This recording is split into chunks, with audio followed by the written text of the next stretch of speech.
नमस्कार, एमपीआईटी न्यूज में आपका स्वागत है। मैं हूं आपके साथ अनिल विश्वकर्मा। आज मैं बात करूंगा ऑक्सीजन की कमी को लेकर। पूरे देश में ऑक्सीजन को लेकर हाहाकार है और बाद में शुरू कर रहा हूं 2 दिन पहले के शहडोल जिले के घटनाक्रम से। शहडोल जिले में ऑक्सीजन की कमी को लेकर काफी तांडव हुआ और ऑक्सीजन की कमी के कारण 16 लोग, सरकारी आंकड़ों के हिसाब से 16 लोग मौत के कालग्रास में समा गए, जबकि हकीकत देखी जाए तो कुछ और है, काफी लोग खत्म हो गए। इस बात को लेकर ऑक्सीजन की कमी कैसे हुई, क्या हुआ, किस तरह से हुआ, परिजन तो बिलखते रहे, वो पूरे दिन रोते रहे, अपने परिजनों की लाश को ढोते रहे। एक समीक्षा बैठक बुलाई गई जिसमें जिले के कोविड प्रभारी मंत्री और नागरिक उपभोक्ता मंत्री बिसाहुलाल सिंह एक समीक्षा बैठक ली, जिसमें जिले के आला अधिकारी थे, प्रशासनिक अधिकारी थे, मेडिकल कॉलेज का स्टाफ था। उन सबको लेकर एक बैठक हुई। बैठक में एक मंथन हुआ कि आखिर इस सब घटनाक्रम में कैसे हुआ, और मंथन से जब उस बैठक के कमरे से बाहर जो बात निकल के आई, उसमें डीन मिलिंद शिरोडकर ने कहा कि ऑक्सीजन की कमी से कोई मौत नहीं हुई है, जो मरीज पहले से क्रिटिकल थे उन्हीं की मौतें हुई हैं। इस बीच ये घटनाक्रम चलता रहा और एक बात और उन्होंने कही कि ऑक्सीजन का प्रेशर यानी लेवल जो है कम रहा। अब इसको वैज्ञानिक भाषा में समझा जाए कि सामाजिक भाषा में, कि किस भाषा में समझा जाए, बात ये नहीं है। बात यह है कि हमारे संवाददाता खुद वहां पर थे और उन्होंने लोगों को रोते बिलखते देखा। रात को 12 बजे के बाद लोग चिल्लाने लगे और जब चिल्लाहट शुरू हुई तो आनंद फानंद सब तरफ से देखना शुरू हुआ कि आखिर हुआ क्या। और जब देखा गया कि ऑक्सीजन की कमी के कारण लोग तड़प रहे हैं, ऑक्सीजन लगा हुआ है, मास्क लगा हुआ, सब कुछ लगा हुआ है, पर उसमें ऑक्सीजन प्रॉपर सप्लाई नहीं हो रही है। और इस बात को समीक्षा बैठक लेकर ऐसे गोल कुर्सी में बैठकर, घुमावदार कुर्सियों में बैठकर, एक बड़ी टेबल में बैठकर बाहर निकलकर एक संवेदना जता दी गई। और अब ये कहा जा रहा है कि इस पूरे मेडिकल कॉलेज के स्टाफ को लेकर और परिजनों को लेकर एक संवेदना अभियान चलाया जाएगा, क्योंकि अब सिर्फ संवेदनाएं ही बाकी रह गई। बाकी चीजें, जिनके परिजन खत्म हो गए, किसी का भाई, किसी की बहन, किसी की मां, किसी का पिता, किसी के रिश्तेदार जो खत्म हो गए, जो मौत के मुंह में समा गए, वो तो वापस आने वाले नहीं है। रोते बिलखते परिजन अपने लोगों की लाश लेकर ढोते हुए चले गए, उनके पास कोई मौका नहीं था। पर हमारे आपके पास अभी मौका है। मैं देश की स्थिति बताता हूं कि पूरे देश में ऑक्सीजन की कमी है, इस बात को लोग स्वीकार रहे हैं और जगह जगह हर उसमें चैनल में या कहीं मीडिया में या लोगों के द्वारा ये सुनाई दे रहा है। और जाकर आप खुद हॉस्पिटल की स्थिति देखिए, वहां पर ऑक्सीजन की कमी है, लोग चिल्ला रहे हैं। कैसे कमी है? लोग दम तो तोड़ रहे हैं, ये बात सही है, कोरोना से मर रहे हैं, ये बात भी सही है, ऑक्सीजन से मर रहे हैं, ये भी बात सही है। अब सिलसिला ये शुरू होता है कि हमारा कोई परिजन, हमारा कोई व्यक्ति गंभीर रूप से बीमार हुआ, मान लेते हैं कोरोना पेशेंट ही है, उसकी तबीयत बिगड़ी, हम उसको एम्बुलेंस करके एक अच्छे अस्पताल में लेकर जाते हैं या किसी दूसरे अस्पताल में लेकर जाते हैं, तो पहले तो उसको दर दर भटकना पड़ रहा है, क्योंकि अस्पतालों में इतनी भीड़ है या अस्पतालों में जगह नहीं है। कई कोविड सेंटर में वो लेकर जाता है, वहां से नकारा जाता है। आखिरकार किसी तरह एक कोविड सेंटर में वहां पर यह होता है कि हाँ, यहां पर पर्ची कटा लीजिए आप। वो परिजन जो उसके साथ आया हुआ है, वो घंटों लाइन में खड़े होकर पर्ची कटाता है। पर्ची कटाते तक उस व्यक्ति को, जिसको की क्रिटिकल कंडीशन है, ऑक्सीजन सपोर्ट या दूसरी दवाएं, सुविधाएं मुहैया करानी होती है, वो तड़प रहा है। अभी पर्ची कटाने के बाद वो बेड्स के लिए लड़ता है। काफी घंटों की मशक्कत के बाद मान लेते हैं एक बेड मिल जाता है उसको, या नहीं मिलता तो कहीं पर भी उसे लिटाकर इलाज शुरू कर दिया जाता है। वहां पर डॉक्टर अभी नहीं है, वहां पर जो नर्स या पैरामेडिकल स्टाफ है वो उनको सपोर्टिंग लाइफ दे रही है, लाइफ की जो सपोर्टिंग सिस्टम होता है उसको इंतजाम कर रहे हैं।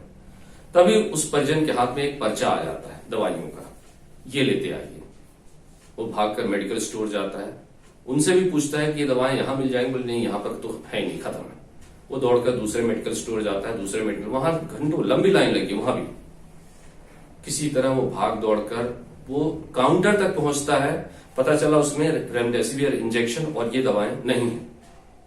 फिर परेशान होता है, बोलता है जितनी मिल जाए वो दे दीजिए, और दूसरी जगह जाता है और वहां जाकर फिर लाइन में लगता है। किसी तरह उसको वो इंजेक्शन मिलता है, दौड़ कर आता है, तब तक घंटों बीत जाते हैं। और जब वो पर्चा लेकर, वो दवाइयां लेकर सामने वाले जगह पर जाकर देता है मेडिकल अस्पताल में, तो वहां पर कहा जाता है कि इसको तुरंत ऑक्सीजन देने की जरूरत है। तो परिजन बोलते हैं हाँ भाई दीजिए, जो पैसा लगेगा हम देंगे, आप इनका इलाज करिए। उस पर भी वो कहते हैं कि हमारे पास ऑक्सीजन नहीं है, आप उसका इंतजाम करिए। अब वो बंदा फिर से, वो व्यक्ति जो है वो फिर से दौड़ता है ऑक्सीजन के लिए। तो बाहर खड़े कुछ व्यक्ति मिलते हैं उससे और उनसे बातें करता है, तो बोलते हैं कि ठीक है, हमारे पास एक ऑक्सीजन सिलेंडर खाली रखा है, आप इसको लेकर भरवा के लाइए, इसके बदले हम दूसरा दे देंगे। या फिर वो ऑक्सीजन सिलेंडर जहां पर मिल रहा है उसकी तलाश करके वहां डायरेक्ट चला जाता है, वहां से भी ऑक्सीजन सिलेंडर मिलता है। अब आती है फिर नई लाइन, घंटों वहां पर फिर से धूप में खड़ा हुआ है व्यक्ति।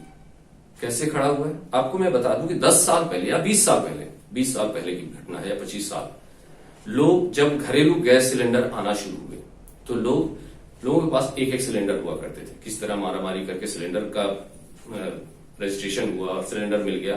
अब सिलेंडर को भरवाने की जिद, तो लोग सिलेंडर साइकिलों पे, गाड़ियों पे लाद कर जहां पर गैस गोदाम हुआ करते थे वहां खड़े हो जाते। सुबह से 4 बजे से घंटों लाइन पे खड़े हुए हैं उस सिलेंडर को लेकर, क्योंकि सिलेंडर भी बहुत भारी होता है। उस सिलेंडर को लेकर धीरे धीरे वो लाइन बढ़ती जा रही, आगे बढ़ते जा रहे हैं और जाकर उनको सिलेंडर मिलता था। वहां भी वही मारामारी होती थी।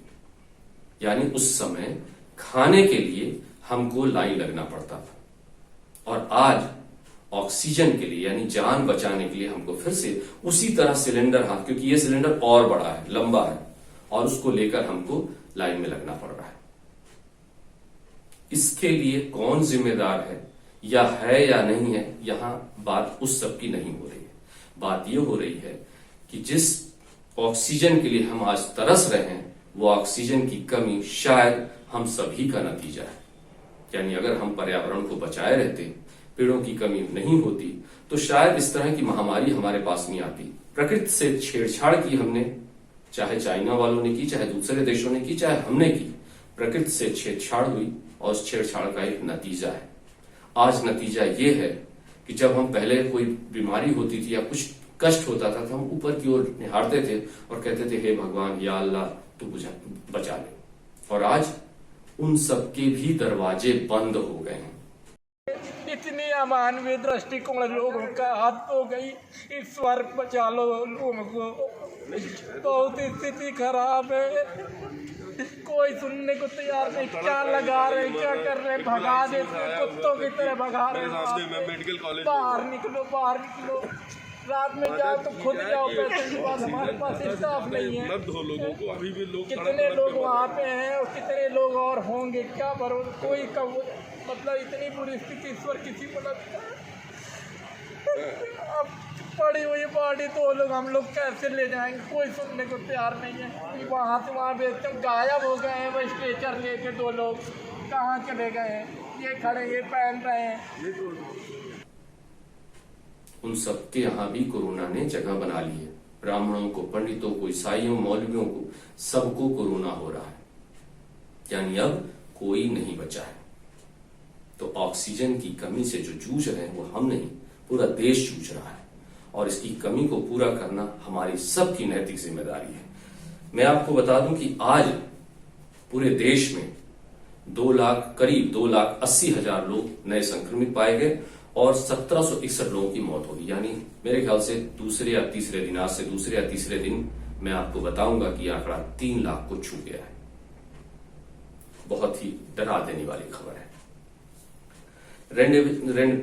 जो इंजेक्शन है रेमडेसिवियर, उसके बारे में लोगों के लिए जानकारी का अभाव है। डॉक्टर्स की टीम कहती है कि ऐसे लोगों को रेमडेसिवियर की जरूरत है और अगर वो सीवियर हो चुके हैं तो 5 दिन पहले उनको लग जानी चाहिए, उसका असर 5 दिन में हो जाता है।